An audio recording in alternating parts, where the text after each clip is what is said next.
ఊపిరితిత్తుల్లో ఉన్న ప్రాబ్లమ్స్ వల్ల శ్వాసలో ఇబ్బంది రావడం, అలానే వేరే అవయవాల్లో ప్రాబ్లమ్స్ వచ్చినప్పుడు దాని కాంప్లికేషన్స్ లంగ్స్లో వచ్చినప్పుడు అది శ్వాస తీసుకోవడంలో ఇబ్బంది కలగచేయడం. ముఖ్యంగా ముందు మనం లంగ్స్ని కానీ చూస్తే అందరికీ తెలిసింది చాలా కామన్ ప్రాబ్లం ఆస్తమా. సో ఈ ఆస్తమాలో ఏదైతే బ్రీతింగ్ డిఫికల్టీ ఉంటుందో, ముఖ్యంగా పడనొస్తువులు తీసుకున్నప్పుడు, అలర్జెన్స్కి ఎక్స్పోజ్ అయినప్పుడు, పీల్చినప్పుడు శ్వాసనాళాలు మూసుకుపోయి శ్వాస తీసుకోవడంలో ఇబ్బంది.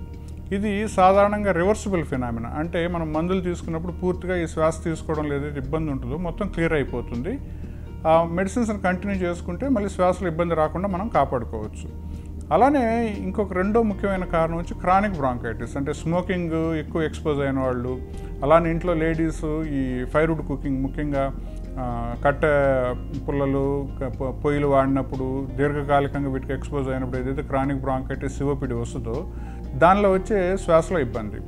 ఈ ఆస్తమాకి, క్రానిక్ బ్రాంకైటిస్కి ఈ డిఫికల్టీ ఈ బ్రీతింగ్లో ఏదైతే ఉంటుందో ఆస్తమాలో పూర్తిగా మనం కంట్రోల్ చేసుకోవచ్చు. క్రానిక్ బ్రాంకైటిస్లో మాత్రం దాన్ని అదుపులో ఉంచుకునే దానికి మెడిసిన్స్ తీసుకోవాల్సి ఉంటుంది. జీవితాంతం ఉండే ప్రాబ్లం. ఒకసారి క్రానిక్ బ్రాంకైటిస్ డెవలప్ అయ్యాక, ఊపిరితిత్తుల లోపల పొరలు దెబ్బతిన్నాక ఈ ప్రాబ్లం పూర్తిగా క్యూర్ అవడం అనేది జరగదు.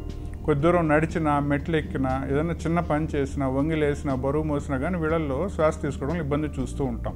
సాధారణంగా ఊపిరితిత్తులకు సంబంధించిన ప్రాబ్లమ్స్తో వచ్చే శ్వాసలో ఇబ్బంది, ఊపిరితిత్తులు కాకుండా మిగతా ప్రాబ్లమ్స్తో వచ్చే శ్వాసలో ఇబ్బందిని మనం ఎలా ఐడెంటిఫై చేయొచ్చు అంటే, నడిచినప్పుడు, మెట్లు ఎక్కినప్పుడు లేదా పిల్లికూతులతో కూడిన బ్రీతింగ్ డిఫికల్టీని మనం లంగ్కి సంబంధించిన ప్రాబ్లంలో చూస్తాం. అలా కాకుండా పడుకొని ఉన్నప్పుడు, ముఖ్యంగా అంటే కూర్చున్నప్పుడు కాకుండా పడుకున్నప్పుడు వెంటనే ఛాతీ మీద బరువు అనిపించి దగ్గు, విపరీతమైన దగ్గుతో లేచి కూర్చొని ఆయాసపడుతూ ఉంటే అది ఊపిరితిత్తుల్లో నీరుకు సంబంధించి మిగతా కారణాల వల్ల, అంటే హార్ట్ ఫెయిల్యూర్ కావచ్చు, లివర్ ఫెయిల్యూర్ కావచ్చు, కిడ్నీ ఫెయిల్యూర్ వల్ల కావచ్చు, అనీమియా వల్ల కావచ్చు, వీటి వల్ల వచ్చిన మనం బ్రీతింగ్ డిఫికల్టీగా పరిగణలోకి తీసుకొని ప్రాపర్గా ఎవాల్యుయేట్ చేసినప్పుడు లంగ్లో ప్రాబ్లమా లేదంటే ఎక్స్ట్రా పల్మనరీ కాంప్లికేషన్స్ వల్ల వచ్చిన ప్రాబ్లమ్స్ వల్ల వచ్చిన ఈ కాంప్లికేషన్ అనేది మనం ఐడెంటిఫై చేసుకున్నప్పుడు, వాటికి సరైన ట్రీట్మెంట్ తీసుకున్నప్పుడు ఈ శ్వాసలో ఏదైతే ఇబ్బంది ఉందో దాన్ని మనం పూర్తిగా నివారించుకోవచ్చు.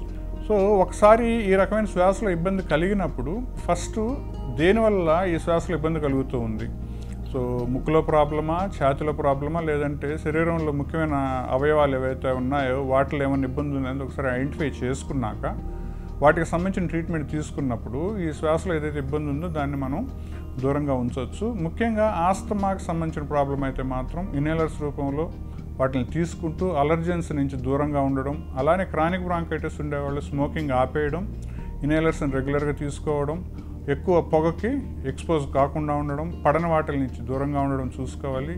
ఈ రకమైన శ్వాస ఇబ్బందుల నుంచి వీలైనంత వరకు మనం దూరంగా ఉండే ప్రయత్నం చేయొచ్చు.